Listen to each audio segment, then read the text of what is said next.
S. So இந்த விஷயத்தில் என்ன பார்க்க போகிறோம் அப்படின்னா விஎம் வந்து பவர் ஆன் பண்ணுறதை பற்றி பார்க்க போகிறோம். இஷ்யூ என்ன அப்படின்னா என்னோட விஎம் வந்து பவர் ஆன் ஆகலை, சரிங்களா? ஸோ விஎம் வந்து ஆட்டோமேட்டிக்காக பவர் ஆஃப் ஸ்டேட் போயிடுச்சு. அதை திருப்பி என்னால் பவர் ஆன் பண்ண முடியல. ஸோ அப்போ இந்த இஷ்யூக்கு வந்து என்னென்ன ரீசன்ஸ் இருக்கும், என்ன சொல்யூஷன்ஸ் சொல்லி பார்க்கலாம். ஸோ நமக்கு எப்படி மெயில் வரும் அப்படின்னா I'm unable to access the VM, என்னால் என் சர்வர் ஆக்சஸ் பண்ண முடியல, என் சர்வர் டவுனில் இருக்குது, என் அப்ளிகேஷன் டவுனில் இருக்குதுன்னு சொல்லி நமக்கு வந்து மெயில் வரும். இங்கே செக் பண்ணி பார்த்தா விஎம் வந்து பவர் ஆஃப் இருக்கும். நீங்கள் லாக்கில் செக் பண்ணி பார்த்தா யாரும் பவர் ஆஃப் பண்ணியிருக்க மாட்டாங்க, மேனுவலாக யாரும் பண்ணியிருக்க மாட்டாங்க, ஆட்டோமேட்டிக்காக அதுவே வந்து பவர் ஆஃப் போயிருக்கும். அப்போ அந்த சினாரியோவில் நம்ம என்ன பண்ணால் அதை வந்து திருப்பி அதை பவர் ஆன் கொண்டு வரலாம் அப்படிங்கிறத இப்போ வந்து நம்ம வந்து பார்க்க போகிறோம்.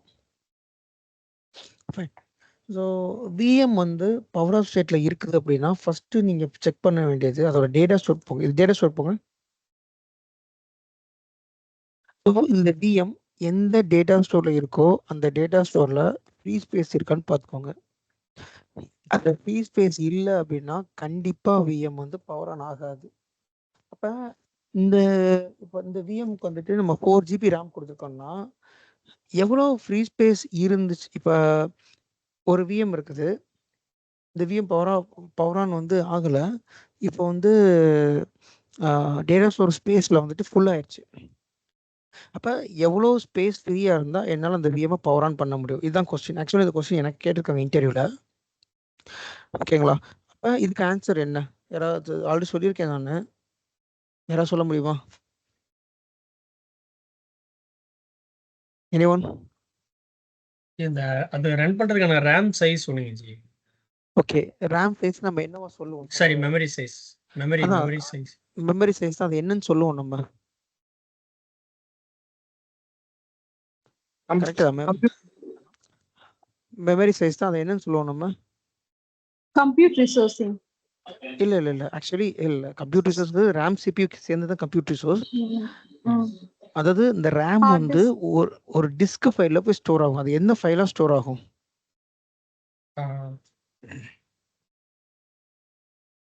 ரீகால் பண்ணுங்க. டிஸ்க் ஃபைல் கிளாஸ் எடுத்தேன் இல்லையா, அதை ரீகால் பண்ணுங்க. ரீகால் பண்ணி சொல்லுங்க எந்த ஃபைலா ஸ்டோர் ஆகும்னு. யாரும் சொல்லலாம். எனிபடி ஆன்சர் யாருக்கா தெரியுமா?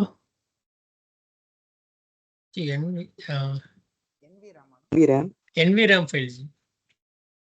Definitely not. இது sorry, swap memory file. Recall பண்ணுங்க. டிஸ்க் ஃபைல்ல என்னென்ன டிஸ்க்லாம் இருக்குது? Swap file, SWAP swap file. So உங்களோட விஎம் வந்து 4 GB ரேம் அலோகேட் ஆயிருந்தா அந்த 4 GB ஃப்ரீ ஸ்பேஸ் வந்து அந்த டேட்டா ஸ்டோர் இருக்கணும்.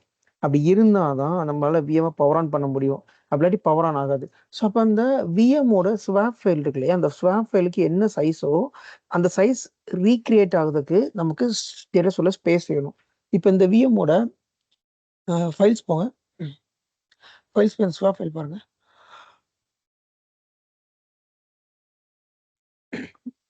இந்த ரீசன்ட் டாஸ்க்கு கீழே இறக்கிடுங்க, ட்ராப் டவுன் பண்ணுங்க. இப்போ இந்த விஎம் ஃபைல் எங்க இருக்கு?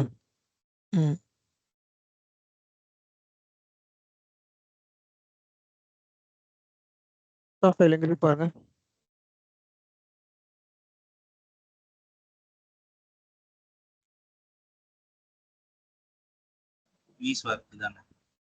அதுதான் ஸ்வாப் ஃபைல், BSWB ஃபைல். இந்த ஃபைல் தான் நம்மளோட மெமரி ஃபைல். இதோட சைஸ் என்ன?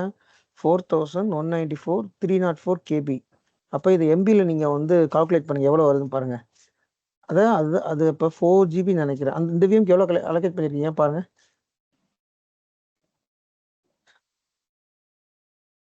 இந்த விஎம்க்கு எவ்வளோ அலோகேட் பண்ணிருக்கீங்க? வேற நியூ டேப் போடுங்க, டூப்ளிகேட் டேப் போடுங்க.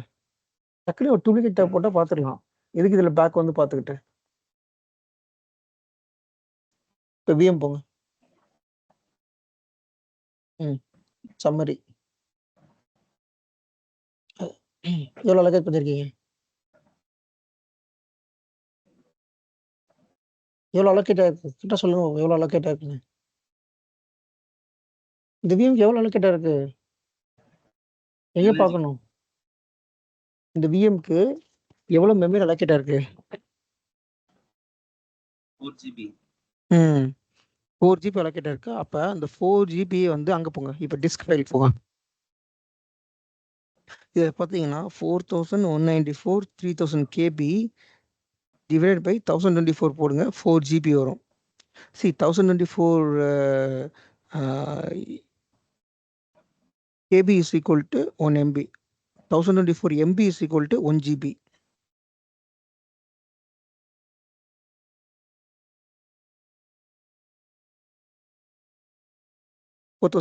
வருதா? So 4 GB 4096 MB. அப்போ 4 GB நமக்கு வந்து ரேம் அலோகேட் பண்ணிருக்கும். அப்போ இந்த ஃபைல் ஒரு டேட்டா ஸ்டோரில் ஃப்ரீயாக வந்து எவ்வளோ இருக்கணும் அப்படின்னா விஸ்வாப்போட file size actual technical point என்ன அப்படின்னா ரேம் சைஸ் நீங்கள் சொல்லக்கூடாது. விஸ்வாப்போட ஃபைல் சைஸ் எவ்வளவோ அந்த ஃபைல் சைஸ் ஃபார் எக்ஸாம்பிள் 8 ஜிபினா அந்த 8 ஜிபி ஃப்ரீ ஸ்பேஸ் அந்த டேட்டா ஸ்டோரில் இருக்கணும். இருந்தால் தான் பவர் ஆன் பண்ண முடியும். இந்த கொஸ்டின் கேட்ட உடனே நிறைய பேர் என்ன சொல்லுவாங்க அப்படின்னா ஹார்ட் டிஸ்க் ஸ்பேஸ்னு நம்ம வாயில் வரும். ரைட்டா? நானே இந்த ஃபர்ஸ்ட் இந்த கொஸ்டின் நான் ஃபேஸ் பண்ணுறப்ப இன்டர்வியூவில் ஃபேஸ் பண்ணுறப்போ நான் சொன்ன ஆன்சர் என்ன தெரியுமா? ஸோ இன்டர்வியூ கேட்குறாங்க I have a 8 GB RAM. அதெல்லாம் சொல்லலை. I have one of the VM. The VM is not able to power on due to the data store space. Data store ஃபுல்லாக ஆயிடுச்சு, என்னால் விஎம் பவர் ஆன் பண்ண முடியல. What is the minimum space available for to power on the VM? ஒரு விஎம்மை power on பண்ணுறதுக்கு minimum available space என்னன்னு சொல்லி கேட்டாங்க. நான் உடனே என்ன சொல்ல தெரியுமா? Heart disk size if the hard disk size 200 GB then we need 200 GB free space அப்படி சொன்னேன். அந்த இன்டர்வியூ வந்து உங்க வாய்ஸ் ரொம்ப உள்ள போய் வெளியே கேக்குது ஜி. இல்ல நான் ஆக்சுவலி ஆபீஸ்ல இருக்கறனால கொஞ்சம் ஸ்லோவா பேசிட்டு இருக்கேன். ஓகேவா? ஹெட்போன் போடு. சரி ஓகே நான் ஹெட்போன் போடு. இல்ல ஹெட்போன் போட்டு தான் பேசிட்டு இருக்கேன். இல்ல எனக்கு கேட்கல, நான் தான் போடுறேன். அப்போ அந்த இன்டர்வியூ வந்து சிரிச்சாங்க, என்னப்பா இப்படி ஆன்சர் பண்றீங்க அப்படின்னு சொல்லிட்டு. அப்புறம் நான் வெளியில வந்த பிறகு இன்டர்வியூக்கு வெளியில வந்த பிறகு பார்த்து தான் தெரிஞ்சது, ஓகே இது விஸ்வா ஃபைல் தான் வந்துட்டு இதுக்கான கரெக்ட் ஆன்சர். அப்போ நான் சொன்னது ரொம்ப ரொம்ப தப்பான ஆன்சர். ஒரு விஎம் பவர் ஆன் பண்ணணும் அப்படின்னா அதுக்கு கண்டிப்பா விஸ்வா என்ன ஸ்பேஸ் இருக்கும், என்ன சைஸோ அந்த சைஸ் இருந்தால் தான் அதை வந்து பவர் ஆன் பண்ண முடியும். இது வந்து one of the main point note பண்ணிக்கோங்க.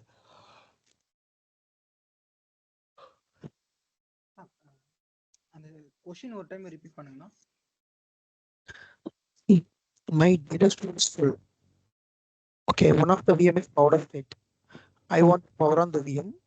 What is the minimum free space needed? N data full ஆயிடுச்சு, ஒரு விஎம் பவர் ஆஃப் இருக்குது, ப்ரொடக்ஷன் விஎம் பவர் ஆஃப் இருக்குது. அந்த ப்ரொடக்ஷன் விஎம்மை பவர் ஆன் பண்ணுறதுக்கு மினிமம் எவ்வளோ ஃப்ரீ ஸ்பேஸ் இருந்தால் பவர் ஆன் பண்ண முடியும்? இதுதான் கொஸ்டின்.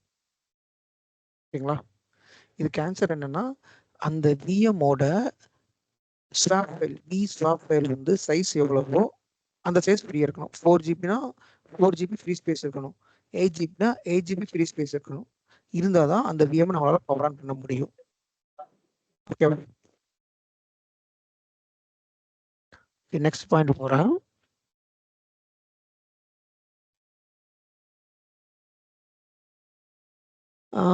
நெக்ஸ்ட்டு சம்டைம்ஸ் வந்து விஎம் வந்து விஎம்டிகே ஃபைல் வந்து லாக் ஆயிடும். ஸோ விஎம்டிகே ஃபைல் வந்து எப்படி லாக் ஆகும் அப்படின்னா நிறைய ரீசன்ஸ்னால லாக் ஆகும். அதில் ஒன் ஆஃப் த ரீசன் வந்துட்டு டெய்லி ஸ்கெடியூல்டு பேக்கப் நடக்கும்ல, சொல்லியிருக்கோம்ல. டெய்லி ஸ்கெடியூல்டு பேக்கப் நடக்கும். ஆட்டோமேட்டிக்காக ஒரு ஸ்னாப்ஷாட் கிரியேட் ஆகும், பேக்கப் ரன் ஆகும், தென் ஆட்டோமேட்டிக்காக அது அந்த பேக்கப் கன்சாலிடேட் ஆகும். இது நடக்கும். ஓகே, அப்படி நடக்கிறப்ப சம்டைம்ஸ் அந்த விஎம்டிகே ஃபைல் வந்து லாக் ஆயிடும். அப்படி அந்த விஎம்டிகே ஃபைல் லாக் ஆயிடுச்சுன்னா நம்மளால பவர் ஆன் பண்ண முடியாது. அப்போ அந்த டைமில் வந்துட்டு என்ன பண்ணணும் அப்படின்னா அந்த விஎம்டிகே ஃபைல் வந்து எந்த இஎஸ்எக்ஸில் இருக்குதுன்னு பார்த்து அந்த இஎஸ்எக்ஸை ரீஸ்டார்ட் பண்ணாதான் நம்மளால அந்த விஎம்டிகே ஃபைலை ரிலீஸ் பண்ண முடியும். ஸோ இது சம்மந்தமாக நான் ஒரு தனி செஷன் வைக்கிறேன். நான் எப்படி அது விஎம்டிகே ஃபைல் லாக் ஆகிற ஃபைலை வந்து எப்படி கண்டுபிடிக்கிறது, அப்படி கண்டுபிடிச்சதுக்கப்புறம் அந்த ஃபைலை எப்படி நம்ம ரிலீஸ் பண்ணுறது அப்படிங்கிறத ஒரு செஷன் நான் தனியாக சொல்கிறேன். ஓகேங்களா?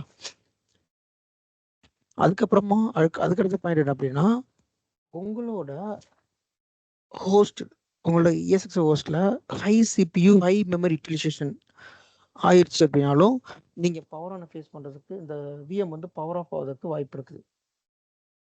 உங்களோட கிளஸ்டரில் வந்துட்டு ரிசோர்ஸே இல்லை, ஓகேங்களா? உங்கள் கிளஸ்டரில் வந்து ரிசோர்ஸே இல்லை. இப்போ அந்த மாதிரி சினாரியோவில் சம்டைம்ஸ் VM வந்து பவர் ஆன் பண்ண முடியாது. அப்போ அந்த மாதிரி டைமில் நீங்கள் எப்படி பவர் ஆன் பண்ணலாம் அப்படின்னா, ஏதாவது ஒரு விஎம்ஐ வந்து ஏதாவது ஒரு நான் கிரிட்டிக்கல் விஎம்ஐ பவர் ஆஃப் பண்ணிட்டு கொஞ்சம் ஃப்ரீ ஸ்பேஸ் கிடைச்ச உடனே அந்த விஎம்ஐ நீங்கள் பவர் ஆன் பண்ணிக்கலாம். இதுதான் இந்த டெம்பரரியாக நம்ம இதுதான் பண்ண, அல்லது ஏதாவது மைக்ரேட் பண்ண முடியுதான்னு பார்க்கணும். மைக்ரேட் பண்ண முடியலாட்டி இதுதான் பண்ணி ஆகணும்.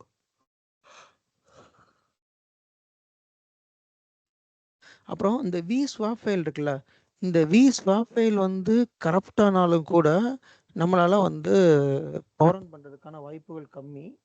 பவர் ஆன் பண்ண முடியாது. அந்த vSwap ஃபைல் வந்து கரப்ட் ஆச்சுன்னா பவர் ஆன் பண்ண முடியாது. அதே மாதிரி இந்த .vmx ஃபைல் இருக்கு பார்த்தீங்களா, .vmx ஃபைல் தெரியுதா? .vmx file .vmx is one of the configuration file, ஓகேங்களா? கீழே இருக்கு பாருங்க .vmx. இந்த ஃபைல் கரப்ட் ஆனாலும் நம்மளால விஎம் வந்து பவர் ஆன் பண்ண முடியாது. ஸோ அந்த மாதிரி டைமில் வந்து நம்ம வந்து விஎம் வந்து ரிஜிஸ்டர் பண்ணணும். இதுக்கு அடுத்து நான் கிளாஸில் சொல்கிறேன் what is VM unregistered and register அப்படிங்கிறத நான் அதுக்கு அடுத்து சொல்கிறேன். ஸோ இந்த மாதிரி டைமில் விஎம் அன்ரிஜிஸ்டர் பண்ணி ரிஜிஸ்டர் பண்ணிட்டோம்னா விஎம் வந்து பவர் ஆன் ஆயிரும். அது ஒன்றும் இல்லை, அன்ரிஜிஸ்டர்னா என்னென்னா அந்த விஎம் ரிமூவ் ஃப்ரம் இன்வென்டரி கொடுக்குறோம். ஜி இது இன்னைக்கு கேட்டாங்க ஜி, சொல்ல மறந்துட்டேன். இந்த வருஷம் கேட்டாங்களா? ஆமா ஆமா ஜி, இது நான் சொல்லிட்டேன் ஜி. இதை வந்து விசென்டர் இன்வென்டரில இருந்து விஎம் ரிமூவ் பண்ணிட்டு இது பண்ணிட்டு திரும்ப இங்க வந்து விஎம்எக்ஸ் ஃபைல் வந்து ரிஜிஸ்டர் பண்ணும் அப்படின்னு சொல்லி சொன்னேன். என்ன பண்ணுங்க ஆக்சுவலா வந்து இந்த மாதிரி ஒரு ஸ்டேட் போயிடும் அப்படின்னு சொன்னாரு. ஆர்ஃபன் ஸ்டேட்டும் அந்த மாதிரி போயிடும் அப்படின்ற மாதிரி கேட்டாரு. ஆமா, ஆர்ஃபன் ஸ்டேட் கிரேடட் ஆயிடும், ஆர்ஃபன் ஸ்டேட் போயிடும் அப்படின்னு சொல்லி கேட்டாரு. இது கேட்பாங்கன்ற மாதிரி எனக்கு முன்னாடி தோணுச்சு. நான் ஒரு ரெஃபர் பண்ணேன். அப்போ எனக்கு ஐடியா இல்லை. சரி டக்குன்னு பார்த்தா அந்த மாதிரி விஎம்எக்ஸ் ஃபைல் வந்து இது பண்ணணும், அதான் இன்வென்டரில இருந்து அதை அன்ரிஜிஸ்டர் பண்ணிட்டு ரெஜிஸ்டர் பண்ற மாதிரி இருக்கும் அப்படின்ற மாதிரி ஒரு சினாரியோ பார்த்து சொல்லிட்டேன். அடுத்த சினாரியோ அதான் சொல்ல போறேன். ஓகே, இதுல இப்ப நீங்க இதை செலக்ட் பண்ணீங்கல்ல, அந்த டவுன்லோடு பக்கத்துல 3 கோலன் இருக்கு பாருங்க, அதை கிளிக் பண்ணுங்க. ஆக்சுவலி இதை செலக்ட் பண்ணால் கான்ஃபிகர் இந்த ரிஜிஸ்டர் விஎம்னு ஒரு ஆப்ஷன் வரும். ஒரே நிமிஷம், இந்த ரிஜிஸ்டர் விஎம்னு ஒரு ஆப்ஷன் இருக்கா, அந்த ஆப்ஷன் வரணும். 98 விஎம் போங்க. 98 விஎம் செலக்ட் பண்ணுங்க. இல்லை இதுலேயே அந்த .vmx செலக்ட் பண்ணுங்க. இப்போ பார்த்தீங்கன்னா ரிஜிஸ்டர் விஎம் இருக்குல்ல, இந்த ஆப்ஷன் தான் நம்ம கொடுக்கணும். ரிஜிஸ்டர் விஎம்னு கொடுத்தோம்னா எங்கே ரிஜிஸ்டர் ஆகுது அப்படின்னு சொல்லணும். இதை நான் தனி செஷனாக எடுக்கிறேன். நான் ரிஜிஸ்டர் விஎம்னு சொல்லி கொடுத்தா அது கேட்கும். ஸோ இந்த இது வந்துட்டு நம்ம .vmx ஃபைலில் சம்டைம்ஸ் ஒர்க் ஆகாத இந்த மாதிரி பண்ணலாம்.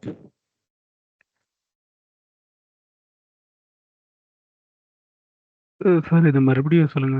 .vmx சொல்யூஷன் இருங்க நான் அடுத்த ட்ரபிள் ஷூட்டிங் வர்றேன் நான், ஓகேங்களா? ஸோ இப்போ விஎம் வந்து பவர் ஆன் பண்ண முடியாட்டி மோஸ்ட்லி ரீசன்ஸ் வந்து என்னென்னா டேட்டா ஸ்டோர் ஃபுல்லாக இருக்கும்.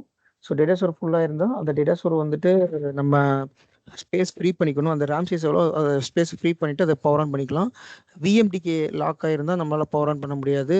அப்புறம் ஆர்ஃபன் ஸ்டேட் போயிருந்தால் நம்ம ஆர்ஃபன் ஸ்டேட், அதுக்கு பேர் ஆர்ஃபன் ஸ்டேட்டு,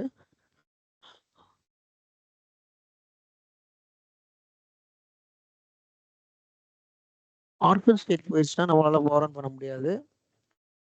அல்லது .vmx ஃபைல் கரெக்டாக இருந்தால் பவர் ஆன் பண்ண முடியாது. விஎம்டிகே லாக் ஆகிருந்தால் பவர் ஆன் பண்ண முடியாது. அப்புறம் உங்களோட கிளஸ்டரில் வந்துட்டு ரிசோர்ஸே சுத்தமாக இல்லை, டெட் ரிசோர்ஸு அப்படிங்கிற டைம்லேயே விஎம் வந்து பவர் ஆன் பண்ண முடியாது. விஎம் ஆட்டோமேட்டிக்காக பவர் ஆஃப் ஸ்டேட் போயிடும். சில கண்டிஷனில் வந்து விஎம் பவர் ஆஃப் ஸ்டேட் போயிடும். அந்த டைமில் நம்ம விஎம் வந்து பவர் ஆன் பண்ண முடியாது. ஸோ இந்த சினாரியோஸ்லாம் வந்து மோஸ்ட்லி வரும். ஸோ இதுக்கு அடுத்த சினாரியோவில் வந்துட்டு எப்படி வாட் இஸ் ஆர்ஃபன் ஸ்டேட்னு நான் சொல்கிறேன் நெக்ஸ்ட் சினாரியோவில்.